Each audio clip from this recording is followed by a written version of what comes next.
15ක පොහොය දවසේ පූර්ණ චන්ද්‍රග්‍රහණය සිද්ධ වුණා. ඒ ගිය වසරේ. මේ වසරේ ආරම්භයේදීම අපට දකින්නට සිද්ධ වෙන ප්‍රථම චන්ද්‍රග්‍රහණය පූර්ණ චන්ද්‍රග්‍රහණය. ඒ තමයි මාර්තු මාසේ 3 වෙනිදා. මාර්තු 2 වෙනිදා තමයි පුර 15ක පොහොය දවස. පොහොය දවසට පසු දින. ඒක පසු දින හැටියට සැලකෙනකොට පෙරට වඩා පස්ස භයානකයි. නිසා සුළු කාලයක් හරි අර වැඩ වර්ජනයක් නිසා හා සුළු කාලයක් හරි දීවරින් මහ මුහුදට බැස්සේ නැහැ.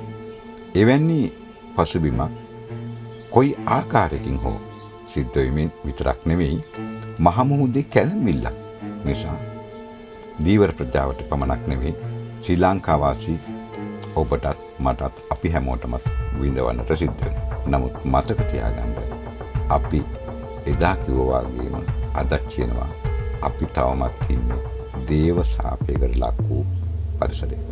දැන් අපට පේනවා අපට කොපමණ මට මේ මොහොත වෙනකොට අපට කොපමණ බාධක එල්ල වෙලා තියෙනවද කියලා. දැන් පන්සලක, පල්ලියක, දේවස්ථානයක, ක්‍රිස්තියානි දේවස්ථානයක ආදී වූ ඒ කිසිම ස්ථානයක මේ මොහොත වෙන විට මාර්ගය අසල ශබ්ද විකාශන යන්ත්‍ර පාවිච්චි කරන්න බැරි තත්ත්වයක් පත් වෙලා තියෙනවා. ආයිබෝන් ශ්‍රී ලංකා වාසී සහ විදේශක සිටින්නා වූ ලාංකික ජනතාවනි, ඔබ මගේ අනාවැක පිළිබඳව දිගින් දිගටම අවධානයෙන් හිටියා.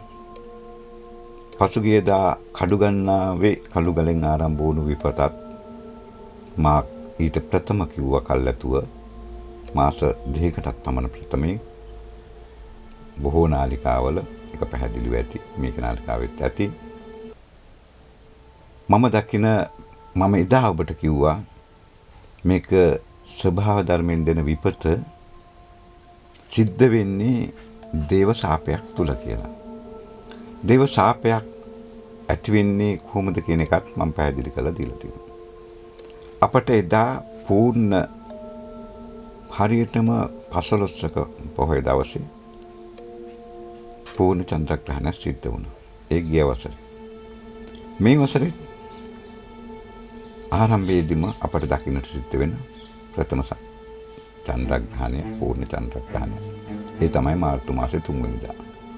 මාර්තු 2 වෙනිදා තමයි පුර 15ක පොහොය දවස.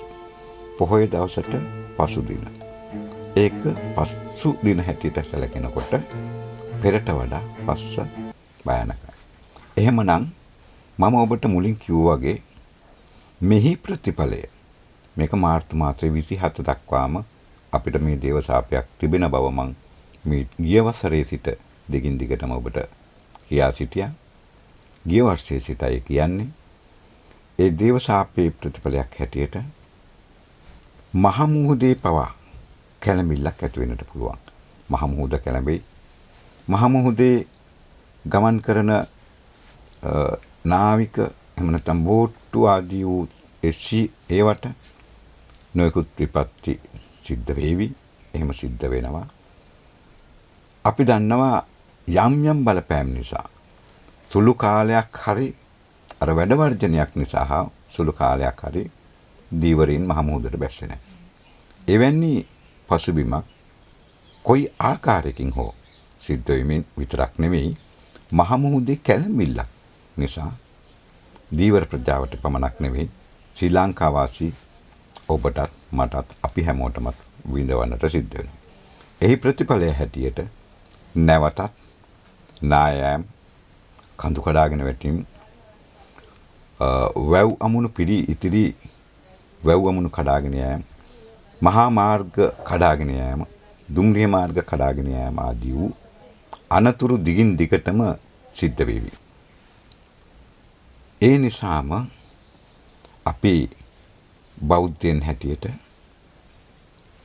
අපි අනිවාර්යයෙන්ම කටයුතු කළ යුතුයි. බුදුදහම අනුව ජීවත් වීමට උත්සාහ කළ යුතුයි. එවිට අපිට තිබෙන්නා වූ යම් යම් වූ ග්‍රහඵල හෝ අපට තිබෙන්නා වූ විපත් වලින් බේරීමට සඳහා අපට අවස්ථාවක් උදා කරගන්නට පුළුවන්. මෙහි දීර්ඝ වශයෙන් එක් ලක්ෂණයට බලපාන ආකාරය පිළිබඳව දීර්ඝ වශයෙන් වැඩසටහන මා ඔබට මාර්තු 3 වෙනිදාට ප්‍රථම හෝ හැකිතාක් ඉක්මනින් ඔබට ගෙනීමට මා උත්සාහ කරනවා. නමුත් මතක තියාගන්න අපි එදා කිව්වා වගේම අදත් කියනවා අපි තවමත් ඉන්නේ දේව ශාපයකට ලක් වූ පරිසරයක. දැන් අපට පේනවා අපට කොපමණ මට මේ මොහොත වෙනකොට අපට කොපමණ වාදක එල්ල වෙලා තියෙනවද කියලා. දැන් පන්සලක, පල්ලියක, දේවස්ථානයක, ක්‍රිස්තියානි දේවස්ථානයක ආදී වූ ඒ කිසිම ස්ථානයක මේ මොහොත වෙන විට මාර්ගය අසල ශබ්ද විකාශන යන්ත්‍ර පාවිච්චි කරන්න බැරි තත්ත්වයක් පත් වෙලා තියෙනවා. ඉතින් ඒ තුලින් හාමුදුරන්ට සිද්ධ වෙන්නේ රහසෙන් පිරිත් කියන්න. රහසෙන් බණ කියන්න. ඊගාවට පල්ලියේ කෝවිලේ ඉන්න ඒ පූජකතුමන්ට සිද්ධ වෙන්නේ ඒ ටිකම තමයි. එවැනි දෙයක් මතත් අපට තව දුරටත් හානිය බලපෑම තව දුරටත් වැඩි වෙනවා. ඒ පිළිබඳව වගකිය යුතු අය අනිවාර්යයෙන්ම කල්පනා කරලා බලලා ඒ සඳහා පියවරක් ගන්නට ඕන. මොකද ඒ තුලින් එක පිරිසකගේ රැකියාව අහිමි වෙනවා වගේම අපේ බුද්ධාලම්බන හඬ මේ විශ්වය කරා අපේ පමණක් නොව අනිකුත් ආගම් වල තියෙන හඬ විශ්වය කරා ගමන් කිරීමේ හැකියාව නැති වී යෑම එක පැත්තකින් අපට බාධාවක් වෙනවා වගේම ඒ තුලින් අපට ශාපයක් වෙන්න වෙනවා. එයටත් කාගෙත් අවධානය යොමු වේවා කියලා මම ප්‍රාර්ථනා කරනවා. මම ඔබට කියන්නම් මෙහි ප්‍රතිඵලය කුමක්ද කියන එක ඉදිරියේදී.